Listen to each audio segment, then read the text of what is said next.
Welcome back to the fish room. Today we're finally setting up the African cichlid tank down there. The 4 foot or 120 centimeter African cichlid tank. You can see there's already rocks in there. I've been playing around a little bit and today we're going to scape it for real. I mean, it doesn't look that bad at the moment, to be honest. Like, you just put some sand in there and it'll make a perfectly good scape. But I just want to fine tune it a little bit, move some of the rocks around, kind of get a nice balance, and then we'll be able to put the sand in, get the filter running, and it's going to be a very simple setup today. It might actually be better if I don't touch it too much. If I just leave it as is, it might look even more natural, like what you'd see in the wild, because people don't place rocks specifically to like how they think looks good in the wild in nature. But yeah, I mean, for viewing purposes, I might want to make it look a little bit nicer, so I'm just going to tweak some stuff here and there, but I still want it to look as natural as possible, and that's why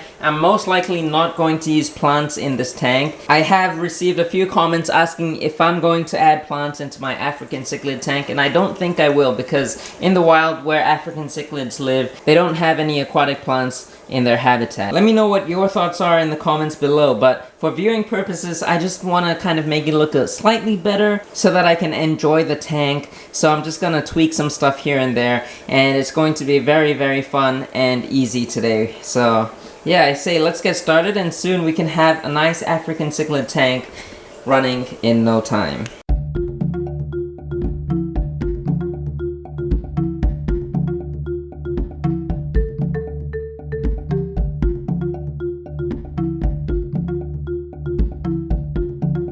Alright, I'm not sure. I actually didn't touch it that much. I kind of really like it like this. Very simple. There's lots of like areas, cracks and crevices where the fish can swim through. Kind of like tunnels and stuff you can see there as well. But I'm really liking the simplicity. In the past, I'll put up an image on the screen right now, but in the past this is what I kind of built just outside the fish room. And I was playing around. This was actually 1 year ago. I was actually planning for this tank. But I kind of like that scape too, but that kind of looks very organized and more like something you'd do in a 𝗯𝘂𝘀𝗶𝗲𝘀𝘀 aquascape with plants and stuff. So for now, I think today I'm going to go with this. I might change this rock a little bit. It looks kind of odd there. But yeah, in the future, I do have more plans for this tank. I do plan on moving this tank in the future to another location in this fish room. And maybe during then, we'll change the scape up a little bit. But for now, I really like this, and we're going to keep it just like this. So next up, I'm going to start washing this sand. I've got 3 bags of this reef sand, and I don't know if 3 bags is enough. I really don't think it's enough, but yeah, we'll see. If it's not enough, we can add more sand later on. But yeah, I'm gonna wash that. I'm not gonna record that because it's gonna take forever. This sand is really, really dirty, so I'll get back to you when it's all clean. Alright, that was not fun at all. This sand right here is impossible to get 100% clean unless you like rinse very little at a time. But even now, the water is still kind of cloudy, so I'm gonna have to be careful when I add it into this tank. I don't know why, but this sand is just so murky. And I mean, it looks nice when you put it in the tank, but washing it just doesn't get clean at all. So I'm gonna put this in. I really don't think it's enough sand, but we'll see. We'll see how it goes.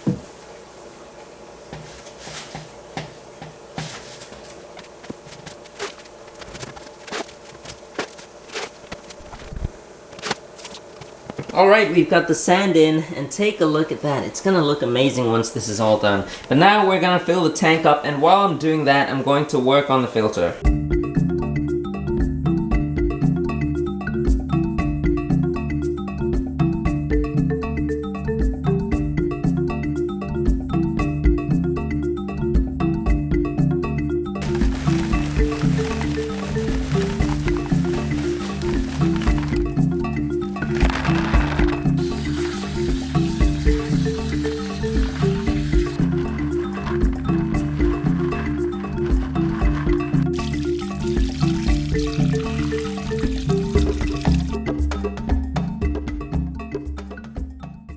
Alright, and take a look at how good this is looking right now. It looks like I've got just enough sand in there.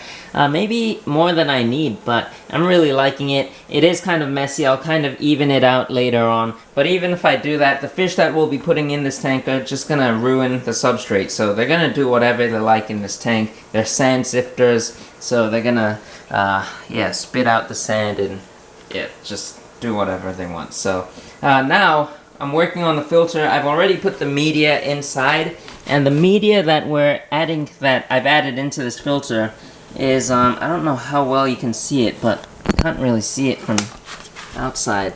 Okay, yeah, you're not going to be able to see it, but these are the trays, and inside I've just got some pumice stones. It's a very porous type of rock, and it's very cheap. I bought it at the home center, a big bag for less than $5. The reason why I wanted to use pumice for this tank is because, first of all, I don't have any more filter media. All my other ones that I use, like 𝗯𝘂𝗀𝘀𝗀𝘀 Substrat Pro. And pumice is very similar, if not the same, as some of the filter media that's on the market, like 𝗯𝘂𝘀𝗀𝘀 Matrix and even ADA's BioRio filter media. It's very similar to that, so I thought, why not give it a try? If it works out well, then maybe I can use it for more tanks in the future. So today we're going to be using that. I know there might not be enough sponge in there, but I'm probably in the future going to add another canister filter to this tank that only has sponge. So for today, this is going to be it. Well, no, the video is not over yet. Don't go anywhere. We're still going to need to hook up this filter. So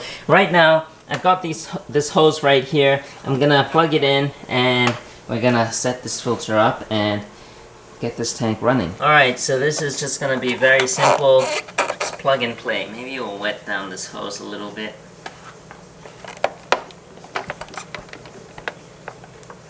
Alright, and today I'm only going to put the filter pipes on the side. In the future I'm going to move it to the back, but right now there's not enough space for that. I've got these two filters kind of lined up right here, and I don't want the hoses going behind because this tank already has it going behind, and if I put this tank, if I bring it behind, then when I need to do maintenance, it's going to be really tricky moving everything out of the way. So for these next few months, while this tank is in this position, I'm going to have the filter pipes on the side of the tank. But in the future, we're going to change it up a bit. So now I need to measure the length of this and cut it. Well, I don't need to measure, but... yeah, wait, which side is in and out? I don't even know which side is in and out. Oh, this side is the inside, so this actually needs to go the other way. Alright, so inside goes about there. If you've got PVC cutters, you can cut hoses very cleanly compared to scissors. Alright, so cut it. Can you guys see that? It's kind of tricky, so cut it about there.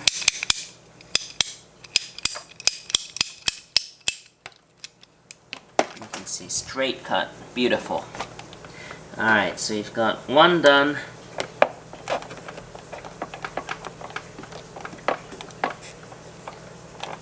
Just about there. And cut.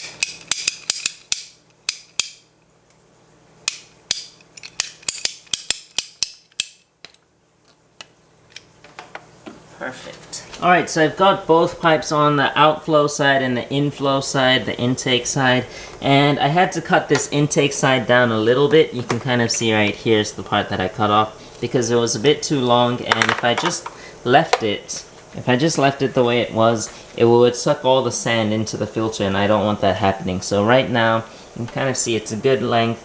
And probably in the future, once we add the African cichlids, they're going to spit sand everywhere, and it's probably going to get into the filter anyway, so I'm going to get a sponge for that, so that we minimize the amount of sand getting into the filter. And also, one more thing, you can see it's not straight right now. I don't have enough of these suction cup clips, so I've just ordered some on Amazon. Hopefully they'll arrive tomorrow or the day after, and then we can fix that in place. But right now, I say it's kind of stable. So it's not a huge deal. We can get this filter running. So yeah, I've never used a canister filter like this before. It's got this pump here. I think this is to prime it So I'm gonna try this out and see if it works. Alright, let's see if this thing will suck water in. Oh yeah, it's working. Oh, that's cool. Okay. It's getting a little bit of water in. Oh yeah, we got it.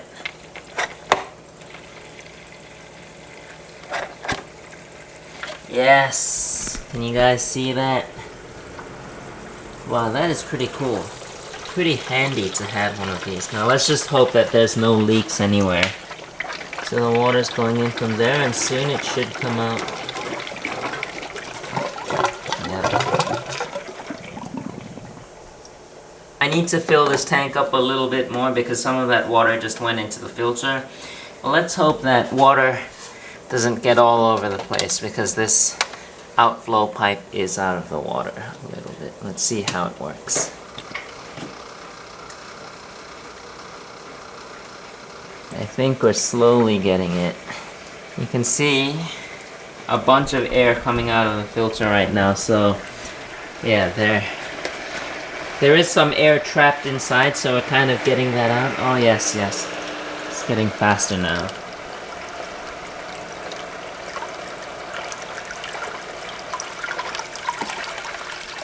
Oh yeah, we got it! We got it! That is so exciting. Alright, let's fill this tank up all the way and I'll get back to you in just a moment.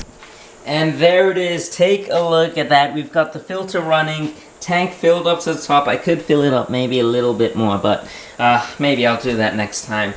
But yeah, the tank is basically done. Now we just need to wait for it to cycle and then we can add the fish into this tank. But right now, I'm gonna add some of these additives. I got these for free. Well, not for free. I purchased some stuff and they came with the items for free. And I usually hate using products like this. This is bacteria water. Well, these two are kind of like bacteria water to kind of cycle the tank faster. And then this one is to clear cloudy water so that you can get crystal clear water.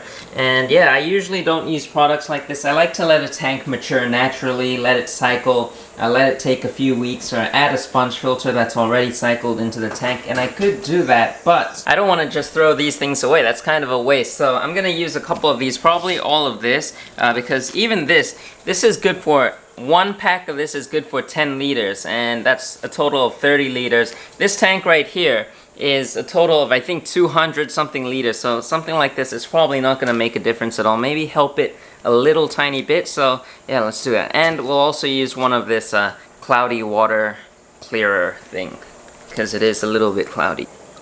Oh man, it's yellow in color. It's kind of like olive oil.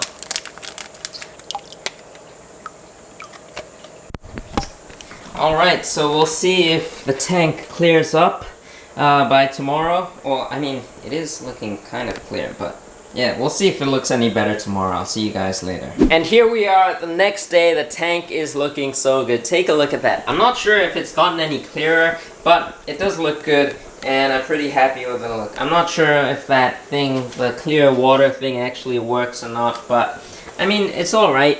I just had to use it up. And yeah, we can add fish in this tank really soon. Maybe next week or the week after. I'm not sure. I'm gonna check to see if the tank is cycled or not, see if there's any ammonia in the water before I add the fish, so don't worry about that. I'll give you guys a sneak peek at the fish in just a moment, but take a look at this. The filter is pretty strong.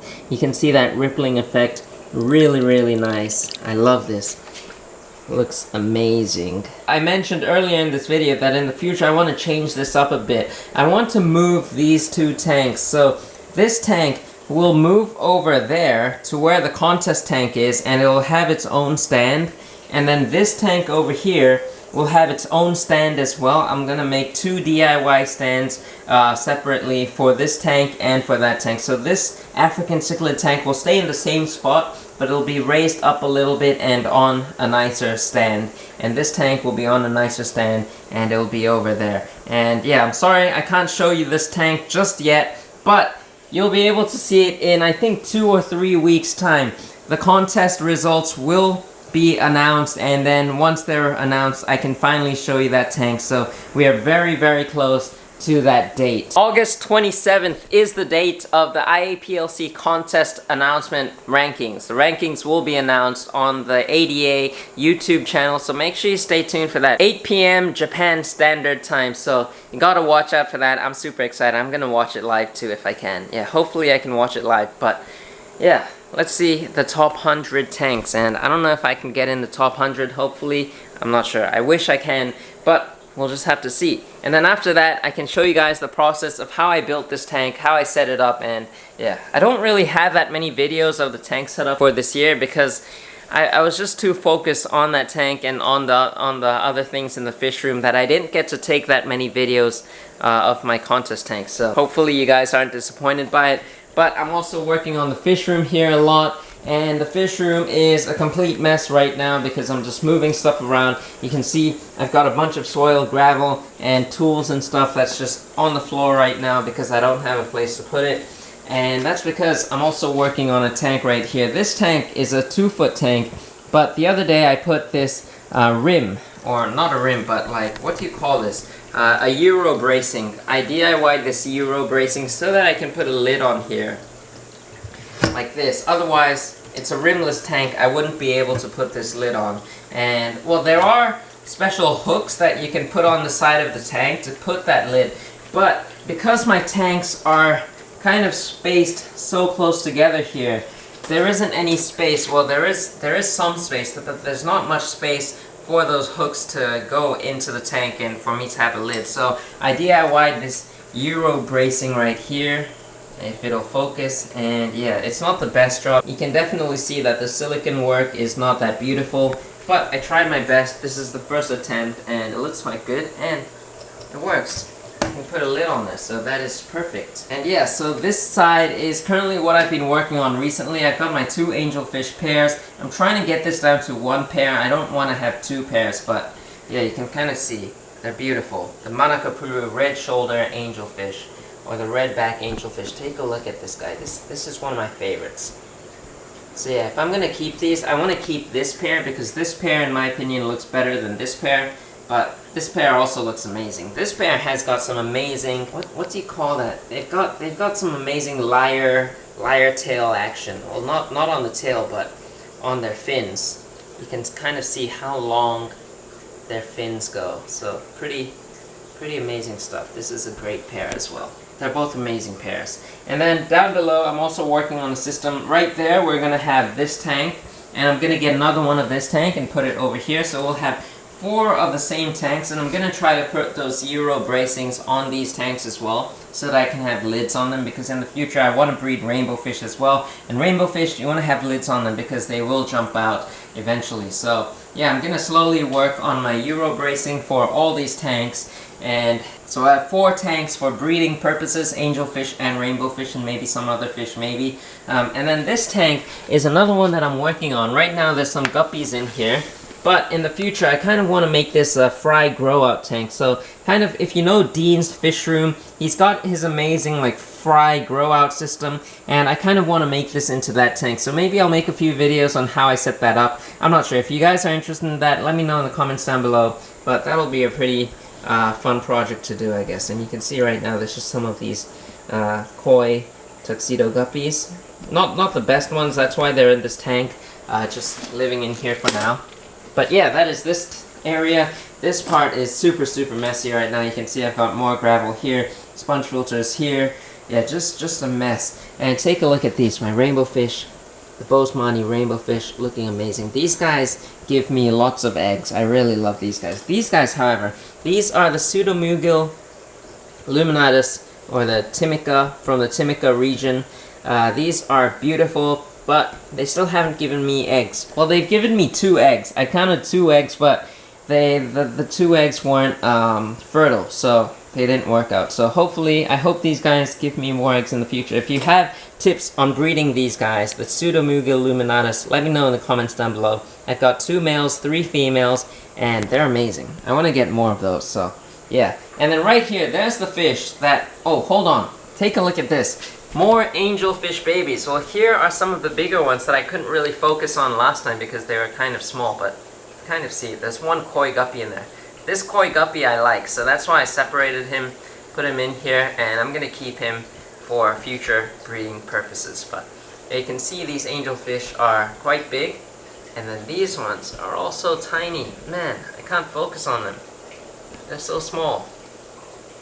But yeah, there's got to be at least 30, 40 of them in here. And then the fish that we'll be adding into the African cichlid tank that we just set up today are right here. Let me show you guys.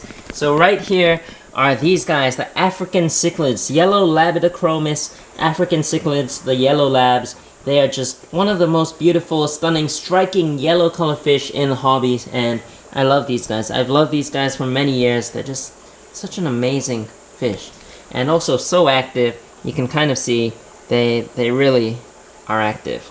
Yeah, they probably just want food, but these guys are amazing. And I've got 7 of them right now in this tank, and if we add 7 of them into this tank, the African cichlid tank that we just set up today, 7 is such a minimal amount. It's so little that they're gonna, you won't even be able to see them in here, and they are going to grow a little bit more, but even then, 7 is kind of such a small amount for such a big tank like this. So I might add more in the future, but let me know what you would do. Let me know how many you would add and what other types of African cichlids you would add into this tank. For me, however, I just want to add mbuna into this tank, or mbuna. I don't know how you pronounce it, but I'm gonna say mbuna. If you don't know, there's a few different types of African cichlids. There's mbuna, there's peacocks, there's haps, there's Tanganyika cichlids, but this tank is going to be mostly an mbuna tank. At first, I wanted to get frontosas, which are Tanganyikan cichlids, but they get big, and you want to have at least a 6-foot tank for them, which I don't have. So this is a 4-foot tank. It's gonna be perfect for rock-dwelling fish, which are the mbuna. They are rock dwellers. They like to hide amongst the rocks, go swim in between them, and kind of dig holes, and yeah, just play around with the rocks. So that's why I've got a bunch of rocks in here. We might add more rocks in the future, but for now I think this is good. There's enough hiding spaces for them. So yeah, mbunas are the fish to get. So let me know what other types of mbunas you would add into this tank. As always, I hope you enjoyed today's video. I hope you like the new tank, the African cichlid tank. It's finally done. I'm super excited, as you can probably tell by my expression. Yeah, it's really exciting. And I can't wait to get the first fish into this tank, maybe next week or the week after. I'm gonna check the water parameters, make sure it's okay for the fish. If you enjoyed this video, be sure to give a thumbs up, comment something down below, and if you want to support this channel even more, you can consider becoming a member, and I'll see you guys next time.